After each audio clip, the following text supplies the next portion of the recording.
As the investigation is still in its early stages, we are not going to identify any of the witnesses inside of the club at this time. The FBI is already on scene and assisting with the investigation.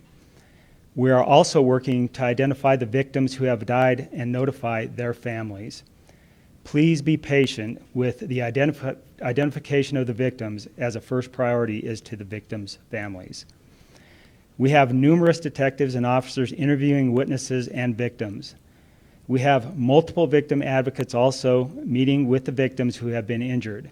These advocates will also be meeting with the families of those victims who have died. The suspect has been identified as Anderson Lee Aldrich, a 22-year-old male. At least 2 firearms were found at the scene. We are still working to identify the firearms and who they belong to, but I can confirm that the suspect used a long rifle during this shooting. Detectives are currently seeking multiple search warrants, so please be patient with the release of information, as this is a large and complex scene and will be time-consuming to process. Detectives are also looking to identify if there were any other individuals who assisted the suspect. The motive of the crime is part of the investigation, and whether this was a hate crime is part of that investigation. Again, my deepest condolences to the victims and to their families. And with that, I'd like to introduce Mayor John Suthers. Thank you, Chief. Colorado Springs is once again in mourning after the tragic shooting at Club Q last night. Our hearts go out to the victims and their families who are bearing the weight of this horrific tragedy. As indicated, there is much we are still waiting to learn about this tragic incident. We know one or more patrons heroically intervened to subdue the suspect, and we praise those individuals who did so because their actions clearly saved lives. We also thank our first responders from across the Pikes Peak region who quickly responded to help those in need. The first officer arrived on scene within 3 minutes after being dispatched, and the suspect was subdued within 2 minutes after that. Victims were rapidly transported and received emergency attention as quickly as possible. We are a strong community that has shown resilience in the face of hate and violence in the past, and we will do so again. As a community, we will provide for the victims and witnesses of this horrific event, and law enforcement will pursue this case with the zealousness that it deserves. We will continue to share more information with the community as it becomes available, but please be patient. This is a horrible crime, and we have a suspect in custody. We must do this right and ensure justice is served for the victims of this tragedy. The Governor of Colorado, Jared Polis, has been in communication with me. We talked early this morning. Because he is in COVID quarantine, he is not able to be here personally at this press conference, but he sends his heartfelt condolences to the victims of this tragedy. I've also been in communication with Senator Michael Bennet, Senator John Hickenlooper. I'm also pleased that Councilwoman Nancy Hingham has joined us this morning. This is a community tragedy, and our community will respond appropriately. It's my pleasure now to introduce Michael Allen, the District Attorney of the 4th Judicial District. Michael. Thank you, Mayor. Good morning. My name is Michael Allen. I'm the District Attorney for the 4th Judicial District. This is a tragic day for our community, and we stand in solidarity with the victims and their family members as we make sense out of a senseless crime. Every person, regardless of who they are, have the right to be secure from fear and physical harm. And actions taken to strike fear in specific communities will not be tolerated in our community. This is particularly true for communities that have been maligned, harassed, and targeted by persons or groups to intimidate and cause harm to members of those communities. I commend the men and women of the Colorado Springs Police Department, Colorado Springs Fire Department, and AMR for their prompt response to this senseless act of violence, an act that has taken 5 lives and injured at least 18 others. This act does appear to have been carried out by one person, and I can tell you it does not define this community. The one person in custody currently is Anderson Lee Aldrich, 22-year-old male. If additional suspects are identified and arrested, we will share that information with the public at the appropriate time. This will be a coordinated effort with representatives from federal, state, and local law enforcement agencies. There's a lot of work to be done to ensure this investigation is thorough and the eventual prosecution effort is both fair and firm. We will work closely with our law enforcement partners and the victims of this crime and their family members to achieve justice in this case. I can promise you that the DA's office will put together a strong team, and we will work tirelessly to achieve justice on their behalf. At this stage, the DA's office is serving in a support role as the investigation unfolds. In the coming days, the case will be transferred officially to our office, and we will work closely with CSPD to determine the appropriate level of charges for all identified suspects. There's obviously a natural tension in cases that receive intense public interest for information, while also recognizing the need for a fair judicial process. Investigative agencies and my office will share only certain allowable information during the investigation and subsequent prosecution effort, while also being diligent in answering the need for information by this community. I want to reassure the community that there is no ongoing threat that we are aware of, and that we will put every effort into holding any perpetrators involved with this horrific act accountable. At this point, I would be glad to introduce Colorado Springs Fire Department Chief Randy Royal. Thank you. Again, I'd like to echo the fact that this was a sad night and a terrible day for our community. I do want to give a shout out and thanks to the police department for their actions. We have a great working relationship with them, but their actions directly made an impact on saving lives. And part of that was we have direct communications with the CSPD when we're on those scenes. And as soon as they had the suspect in custody, we were able to move our folks in there, our paramedics and firefighters, to start triaging and treating patients. We did not do it alone. An event like this takes the whole community, and we additionally used some regional partners. We had transports from American Medical Response, from CSFD units, from county units, which included Monument, Falcon, Fountain, and security ambulances as well. And they also helped us cover the rest of the city while this event was going on. Additionally, there were a few police cruisers that transported patients. And this is all to the benefit of the survivability of the men and women that we were working on. With those patients, we dispersed them to 3 different hospitals. Penrose Hospital received 7 of the patients. Memorial Central received 10, and Memorial North received 2. Our units were dispatched about 7 minutes, or arrived on scene about 7 minutes after notification. And again, with the Colorado Springs Police Department subduing the victim quickly and getting him cleared for us to come in a lot of circumstances like this, it would have been probably twice as long for us to get in there and start treating. And this one is as soon as we were on scene, we were able to move in there. Thank you again for the time.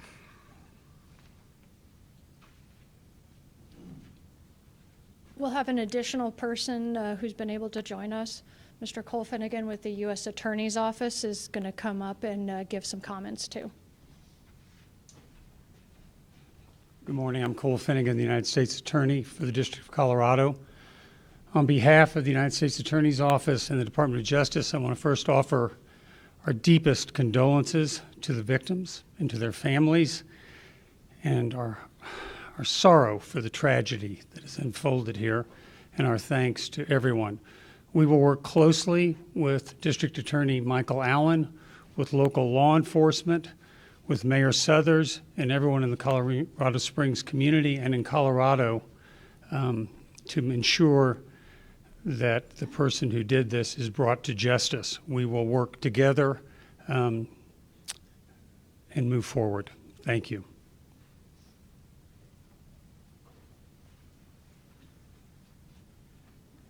So at this time, we'll take questions. I would also like to acknowledge that FBI ASAC, Leonard Carollo, is here, as well as representatives from Penrose Hospital, if there are questions that would be specifically and best answered by them. Again, please remember that this is very early in the investigation. Sir?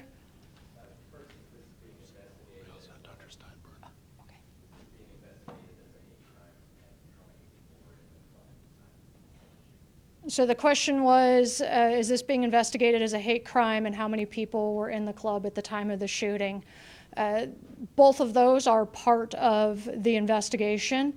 With it being so early, we're not at a point where we can label this investigation as that. That's part of the investigation. How many people is part of the investigation as well? There were numerous officers who initially responded. We had 39 patrol officers who responded from all 4 of our patrol divisions to this.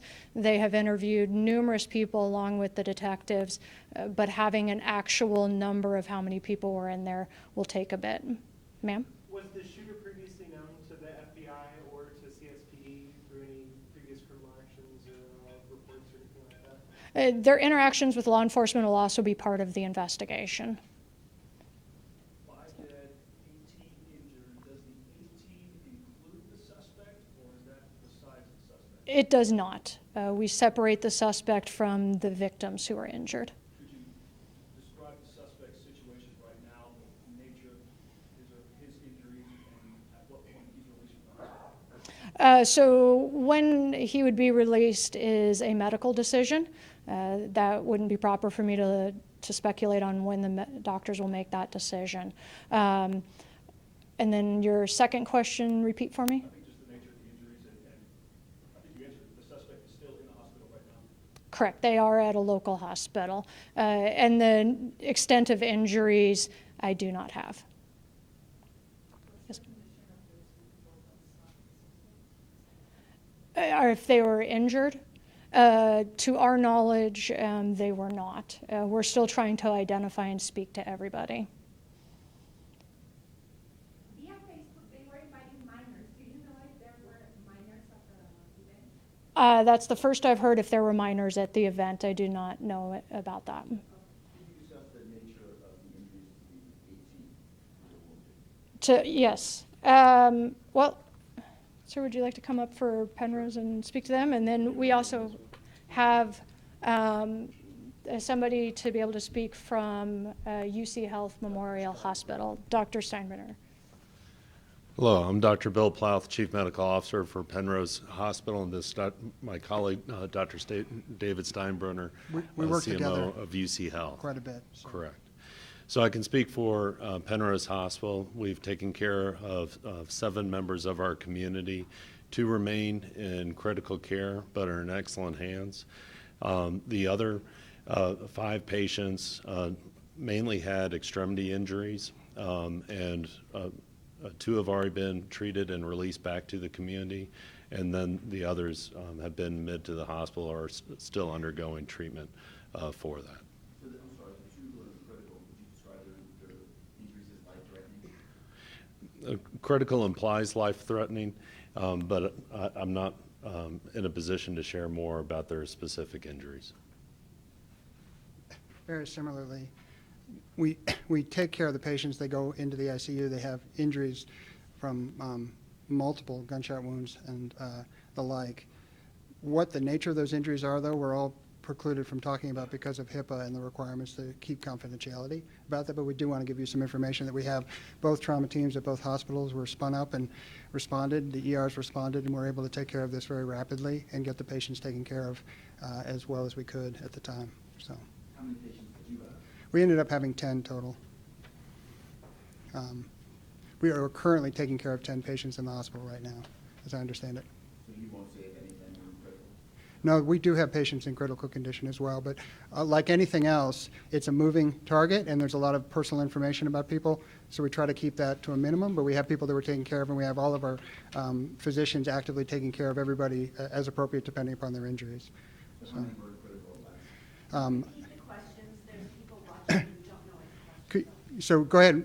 The question is, how many people do we have in critical condition currently right now? I don't have a specific number for that exactly, but we have several people who are being taken care of in our ICU at the moment. So, Chief Vasquez or Yep. Mr. Allen, could you help us understand what role CSPD plays and what role the FBI plays? Obviously, they're both involved. The FBI is not going to just take over everything. Could you explain who does what in a case like this? So I'll talk about the investigation, and then DA Allen can kind of come up and talk about prosecution if that works. So the question is, what role does the FBI play, and then what role does CSPD play? From an investigative perspective, we've always had an incredible relationship with the FBI. We have a lot of resources that bring to bear for the investigation. So our detectives from our violent crimes unit, our homicide unit, will take on the lead role from the investigative process. However, the FBI also has a tremendous amount of resources in investigation as well as crime scene processing, as an example. So we will come together, work together, and process the scene and just utilize both resources. However, CSPD is the lead from an investigative perspective, and then DA Allen can speak on prosecution. So it's always fantastic that we have a really good relationship with our federal partners, both Cole Finnegan's office and the FBI. It is fairly routine that if there are any FBI agents involved in the investigative process, they will serve as witnesses in the state prosecution. And I can tell you that we have a strong interest in prosecuting this case in the community. It's important that this community see that this perpetrator is held accountable appropriately for his actions. It's also worth noting, though, that everybody that's charged with crimes, as will happen in this case, is presumed to be innocent until proven guilty beyond a reasonable doubt. It's always important to include that caveat. There was a previous question about hate crimes investigation aspect. This will be investigated and is being investigated in that lens. But I can tell you that the current bias-motivated crime statute in the state of Colorado provides some elevation, but will not elevate beyond what will likely be charges in this case, which will likely include first-degree murder, extreme indifference murder, those types of charges, which are all Class 1 felony murder charges. So the bias-motivated crime statute doesn't really come into play in this case because it doesn't elevate it beyond what we have as the very top-level charges.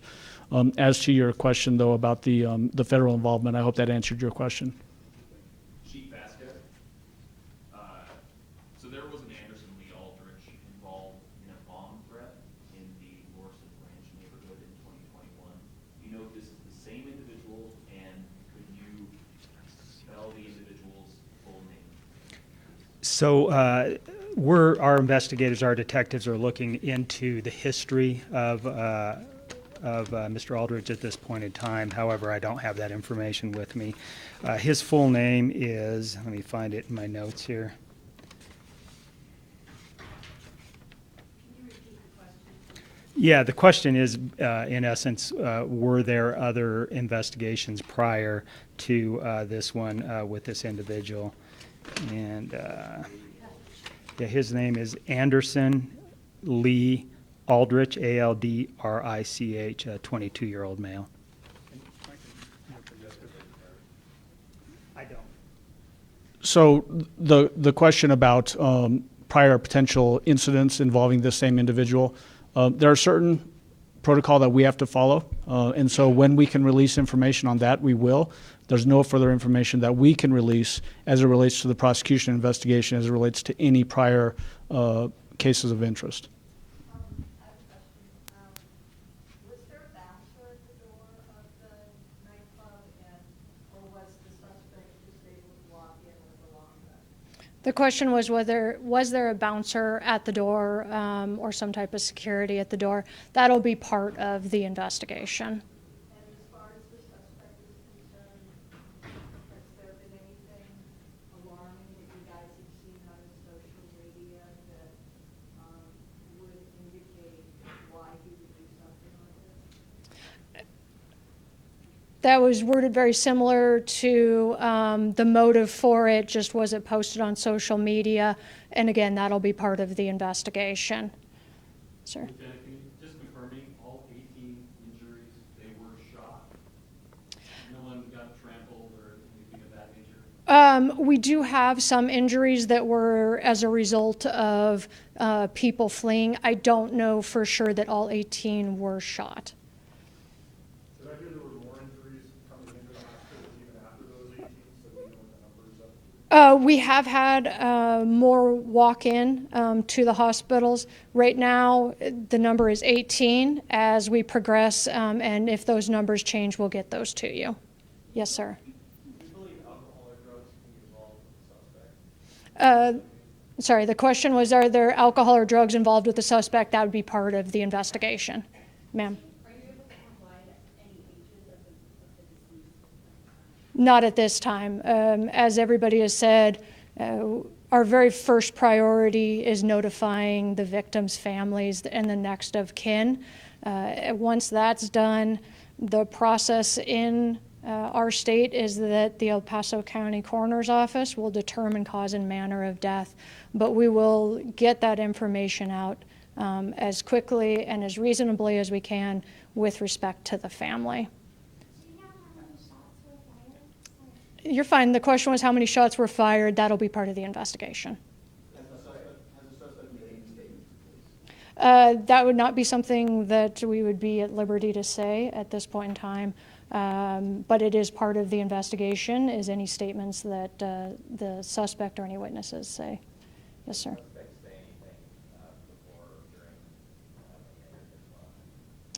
I don't know, but that would, again, would be part of the investigation, ma'am. Part of the investigation. The question was, does the suspect have a high-capacity magazine? The prior question was anything said before entering the club? Again, all of that will be part of the investigation. Chief Royal's numbers correct. I think there were 19 transported, but 18 survivors who could fly. At least one died in the hospital. Can you clarify how many were pronounced at the scene and how many might have died in the hospital? We have one that has died at a local hospital. How many at the scene is they're still processing? It's all of our initial numbers at this point. Was this some sort of event happening either earlier in the day or in these nighttime hours, or was it just a typical kind of, was there an event going on? Your question is, was there a specific event at the club? Like a show or, yeah, earlier in the day or anything? I don't have that information. This club is not a problem. It is a safe haven for members of our community. So we are all shocked and saddened that this occurred here this last night. Describe the event in 2021 at Worston Ranch, where this suspect possibly was involved. It seems like you all have had interactions with this suspect. So I believe DA Michael Allen already addressed any prior or past contact with law enforcement, and as I said, all of that's part of the investigation. Anything else specific to what we've shared today? So if you can please follow our Twitter account. We will be sending out the next time we're going to have updated information, and if that's going to be released through a press conference or through a news release. For everybody, I will also get you names and spellings of all the speakers that were here today. Thank you.